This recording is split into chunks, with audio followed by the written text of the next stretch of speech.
Very well, ladies and gentlemen. So, in this episode, we are going to talk about Arsenal's new striker, the young striker Mika Barath.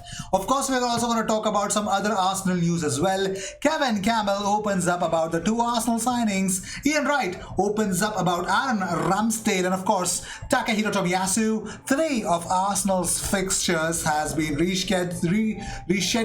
Which are those? We're going to talk about that. We're also going to talk about João Felix. Why are we even thinking about João Felix? So we all know it's not working for João Felix at Atletico Madrid. It isn't. Okay, it's pretty much clear that it is not working at all. So why exactly will he come to Arsenal? It's just a small theory. Stop whining of you getting clickbaited in this episode. But you know what? You know why would I even try to clickbait new kind of people?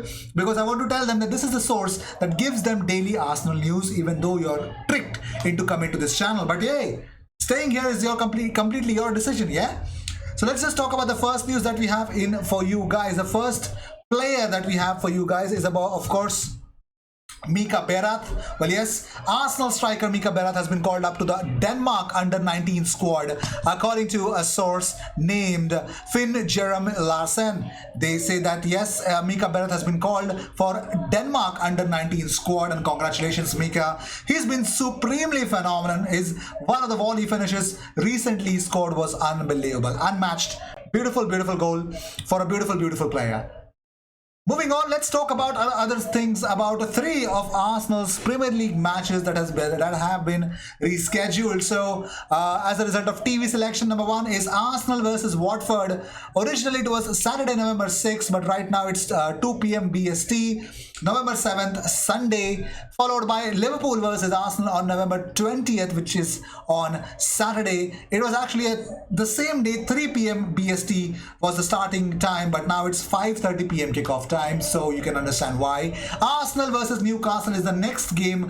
Of course, the subsequent game that Arsenal will face to a team in the Premier League. They have a Newcastle game on 27th of November, Saturday. Originally, it was 3 p.m. BST, but it's now early at 12:30 p.m. BST. So these are the three games that have been rescheduled for Arsenal. So it's, of course, November is the time period where we are going to see a lot of rescheduled games. Not that it matters, in the sense that I'm pretty much sure it's not much of a big deal for all the Arsenal fans. But let's talk about some other sources. Well, let's talk about Ian Wright opening about the one reason why Aaron Ramsdale has swayed Mikel Arteta's plans at Arsenal. What exactly Aaron Ramsdale brings in that Leno cannot is what is being compared. According to 90 Minutes, Arsenal will not stand in Leno's way should he want to leave the club in the January transfer window. They would be looking in to send him off. But Ian Wright has had his say about the goalkeeping situation at Arsenal. So he said on his podcast, he says, "We've made little changes. Ramsdale, his distribution is much better. White and Gabriel are getting better." So that's really good. So one of those things that Ian Wright has to say. But also, Ian Wright also spoke about one of the shrewd signings that Arsenal have made in Takahiro Matsumoto. So he says that Tomiyasu, I do not think anyone has gone past him. He has been a very shrewd signing. He has been magnificent. The goalkeeper gives us that stability, and it is what Mikel Arteta wants. Everybody is playing like we are more solid. Like I said, no one has gone past Tomiyasu yet. So that has been one of the key things about Tomiyasu. Defensively, he has showed us what Hector Bellerin could not bring in for Arsenal. So let's see. Well, not completely backing out from the fact that he might not make mistakes, but for now, he looks solid, and I'm pretty much sure I would want to stay in the present. I don't want to talk about the past, what he did at Bologna, or what he might bring in for Arsenal going forward in the future, but it's all about the present that I'm really excited about. Moving on, Mikel Arteta and Edu could be set to miss out on Andre Onana because Napoli have made a decision to bypass everyone and offer a contract for Andre Onana. According to report from Eurosport, it looks like Germany is a very good destination for Bernd Leno, which brings Andre Onana into the conversation. Again, it looks like Arsenal might go for the Cameroonian international, but Napoli, according to Calcio Mercato, they are interested in signing Onana and could look to swoop in for him before any competition arrives. But there are apparently other clubs who are watching his situation. Fabrizio Romano recently claimed that Barcelona are closely monitoring developments at Ajax and could look to make a move for his services. Well, earlier this year, Ajax director of football Mark Overmars also spoke about Onana's future. So let's see if that's going to be a bigger cause of concern or not. Let's see what happens, yeah? And talking about a new striker, ladies and gentlemen, it looks like he could be available for as low as 18 million. Well, as per Eurosport, Lacazette could be leaving, and of course, Arsenal could make a move for a lot of other strikers in the midst. But it looks like Arsenal could also look to take advantage of Luka Ziyech's situation at Real Madrid, because according to football database transfermarket.com, they say that the Serbian international is available for 18 million pounds. He has just under 4 years remaining on his current contract at Santiago Bernabeu. Of course, they signed him for 56.7 million pounds from Eintracht Frankfurt. But he has just scored 2 goals while assisting only once in 21 games that he's played. So let's see what happens. Let me know in the comments. Do you guys really want Arsenal to actually sign Luka Ziyech for 18 million pounds? For 18 million pounds, do you think he is the right kind of a player? Because he also spoke to Informer. He said that I haven't spoken with the new coach Carlo Ancelotti about my situation. He has started preparing, and I'm giving everything I can in every moment, trying to impose myself and to be best prepared as possible for the new season. I try to give a positive impression and show what is my best. Many things have happened in recent years. I'm sure that I could have been better, but I want everything to turn out well in the end. I didn't arrive at Real Madrid by accident. Of course, he did not arrive here by accident. Of course not. It's one of the biggest clubs in the world. But hey, you got to understand that if you're arriving at a club, you got to perform as well.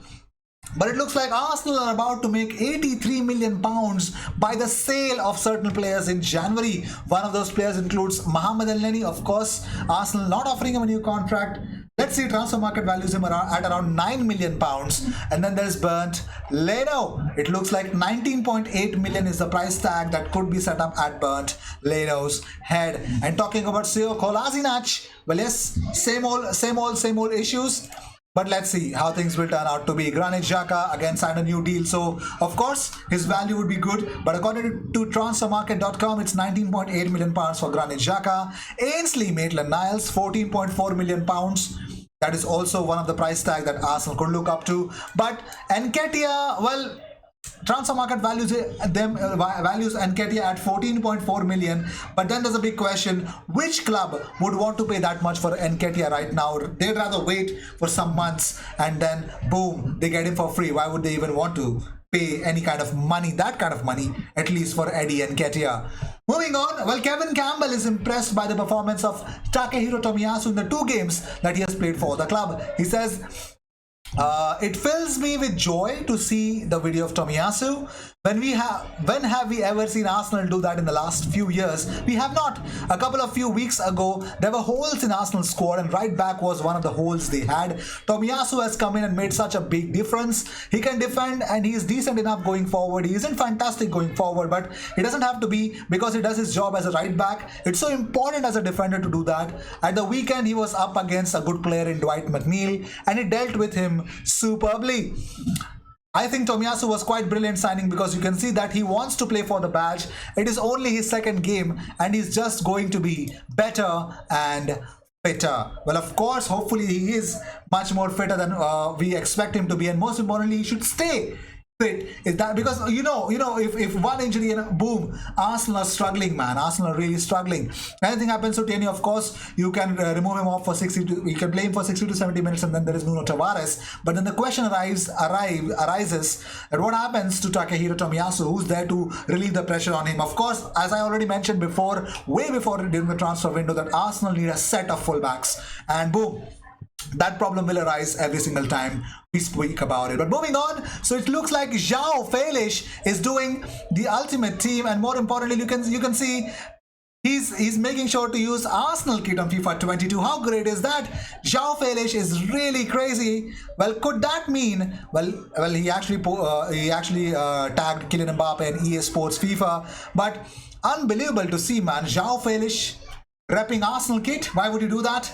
Yeah, this is one of the lamest reasons why I choose one of the reasons. This is one of the reasons why I am very lame in making my thumbnails, because I've got some really lame reasons to get your attention. Well, this is one of them. So João Felix, nope, he's not coming to Arsenal for now. But yeah, he's repping Arsenal kit. Does that mean anything? I know it's not something to be excited about, but hey, I will be. Cheers. I'll see you in the next one. Thank you so much for tuning in. Yeah, but let me know. João Felix for 18 million. Is it a deal or no deal? Let me know in the comments. Cheers.